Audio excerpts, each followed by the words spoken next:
Hey, my friends, do you ever wake up in the middle of the night with an overactive mind? All of a sudden, you went to sleep just fine, but now, in the middle of the night, you wake up and there's just so many thoughts, and it's like you can't get a hold of them. You can't get a hold of them. You can't get control of them.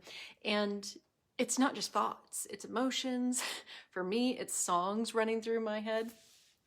And I just, I wonder if anybody else feels this way. I wonder if anybody else is tired of being tired of being woken up in the middle of the night, not knowing what to do with all of these extra thoughts that keep persistently coming through. And I also wonder if you're friends with me, there's a good possibility that you're probably an empath just like me, and you're a healer, and you're not just processing thoughts. It's not just thoughts that are coming through your head, but you're also processing energy and emotions, and maybe even the energy and the emotions of your partner that's sleeping next to you, or the people that you work with during the day. Most of us are really good at getting through the day, doing what we need to do, kind of having a shell around us of protection, but there are certain things that we're not processing throughout the day, and that's what's waking us up in the middle of the night. That is what we're dealing with. We're dealing with energetic, emotional, and spiritual energies, as well as the mental overwhelm, the physical overwhelm that our bodies are going through. Well, it's physical overwhelm, but it's not physical overwhelm. It's not physical overwhelm like our ancestors had to deal with, where they were out in the fields and working physically all day long, every single day. That is different. The physical burnout that we are feeling is like a nervous system burnout, right? Like where we're taking on so much energy, so much information, so many EMFs, all of the things that our modern society has as convenience also wears out and fries our nervous system. And that's the kind of physical burnout we're dealing with. And that also, I think, wakes us up in the middle of the night. And so I wanted to share with you how I deal with that and how you can deal with this as well. Something simple that I've been really playing with. I mean, for decades, I've been using mantras in the middle of the night, not out loud, but internally chanting mantras, just so that I could get my mind back into my own domain. And mantras are phenomenal, but I felt like they were starting to wane in their efficacy. I used one last night, a mantra for abundance and bringing in good things. It's a long one. I can share it with you, but it's not really that important. Even just a mantra like, let go and love. Let go and love. It doesn't have to be a Sanskrit mantra. Let go and love.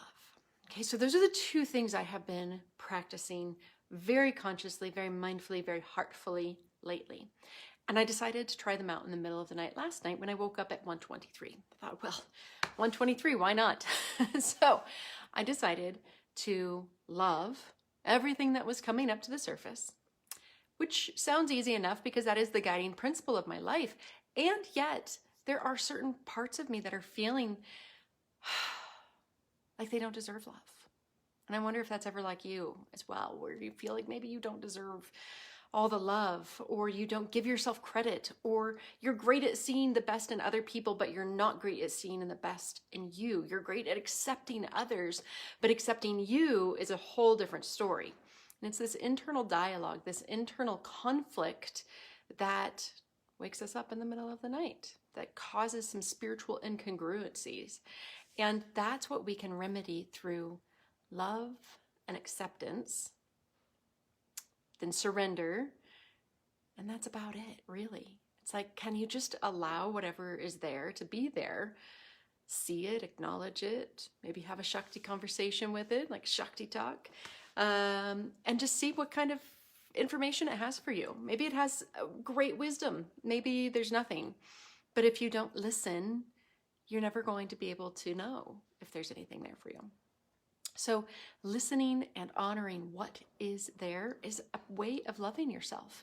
It's a practice of self-love.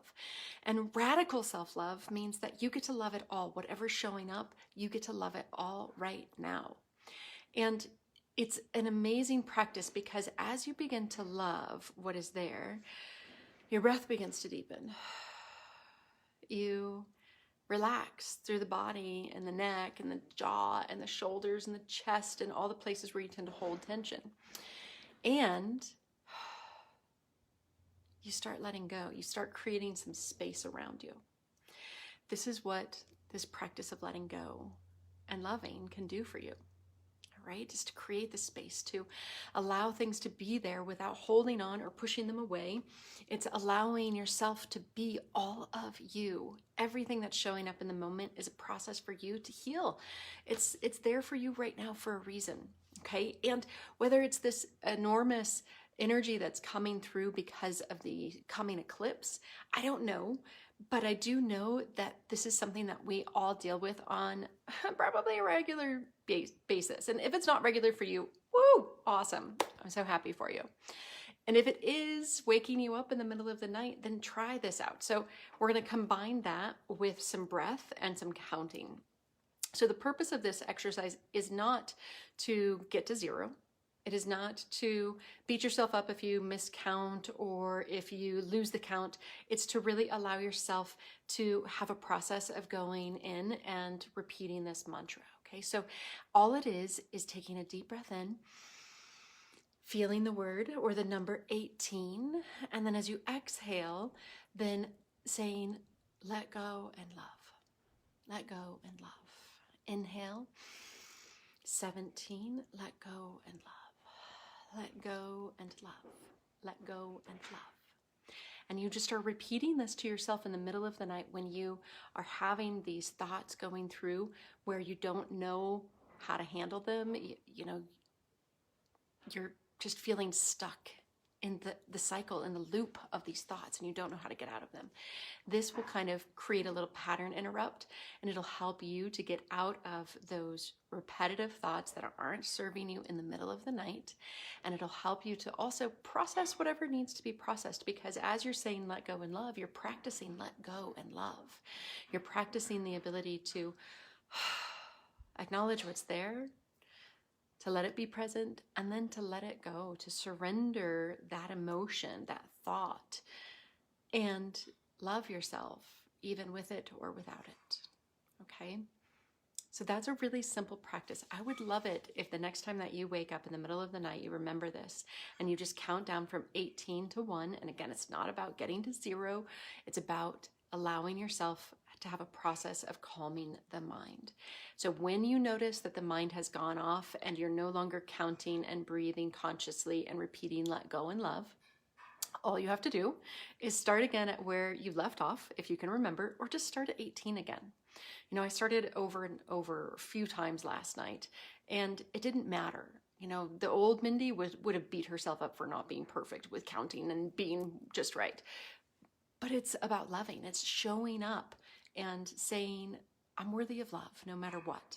I'm worthy of taking the time to heal and to consciously be the best me I can be. And in this moment, that means me reining my mind in with a couple of different practices, kind of combined into one harmonious little thing, counting from 18 and down with each conscious breath and repeating, let go and love. Let go and love. And allowing your body to settle, and you'll feel your body consciously releasing its tension. You'll feel your nervous system smoothing itself out. You'll feel your mind becoming less scattered, and you will feel your breath deepen. And all of those things combined will help you get back to sleep. All right. I hope this helps you. You can even use this during the day if you're spinning out of control and something's not working for you, but your mind is in charge and you don't want it to be in charge. You want your heart mind to be in charge. And then this is another practice. This is something simple that you can do for a few minutes, you know, during the middle of the day, and it will help calm your mind and get you back into the place where you want to be mentally, emotionally, physically, spiritually. All right. If you guys have any questions, please feel free to let me know, and I would love to see how this works out for you. So if you do try this out in the next couple of days or nights, let me know how it goes. See if it worked for you. If it does, awesome. If it doesn't, please write to me and let me know what didn't work or if you have any questions, okay? So much love to you. Talk to y'all soon.